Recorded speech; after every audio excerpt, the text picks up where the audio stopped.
Hello there, it's David Leddick. Come on out once more.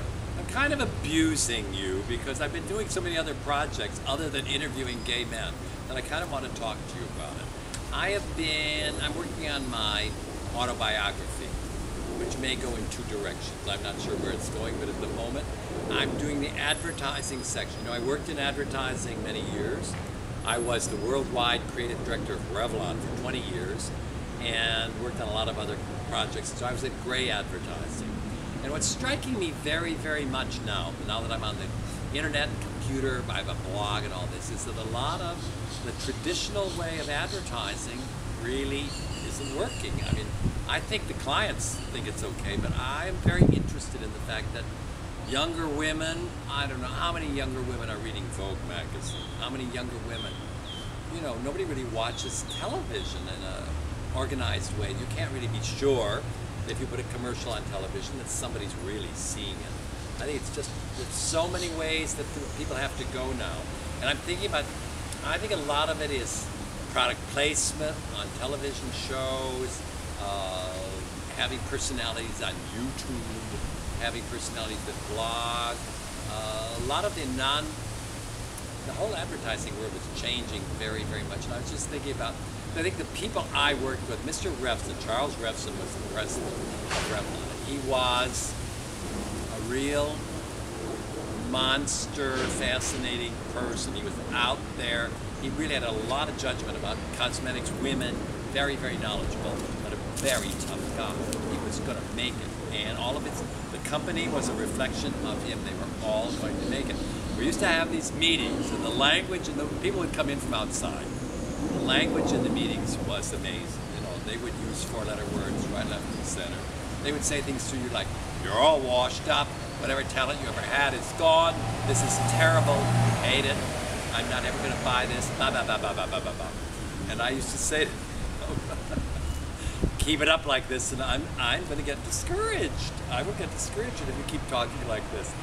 I had been a dancer, and I had worked at the opera, you know, and that was hard work. You went in at 10 in the morning, you came out at midnight, 6 days a week.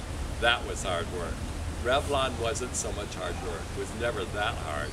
And it was really amazing because if you had a fantastic idea for a television commercial or something, they had a lot of money. They were spending $34 million a year on advertising in the 1960s. I don't know what that would be this now, but amazing. They dominated the industry.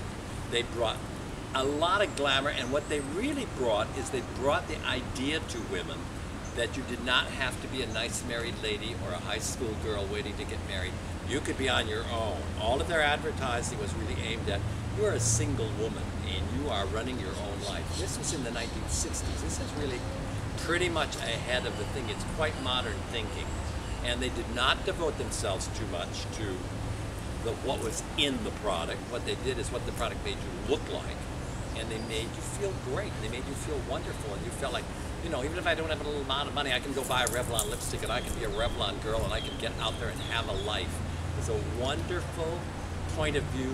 And they really, despite the fact they were the hardest, toughest people in the world, they were pretty great to work with. Because if you said, I'm going to Switzerland, I'm putting 6 girls in white mink on a sled on the Alps, they would say, fine, go. That's fine, we'll spend the money. You could go anywhere. We did the Jean Tu campaign. Every year we went to some other place, Venice, the south of France, wherever we wanted to go.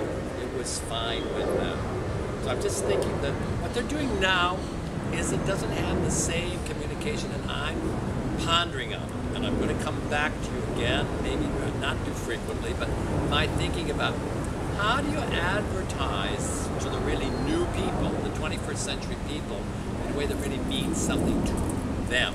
Because a lot of what Revlon used to stand for is really 21st century thinking. We're all here, we're on our own. We all are entitled to and should have a really terrific, fulfilling, enjoyable life. I'm all for it. I want you to be all for it. Okay? See you soon.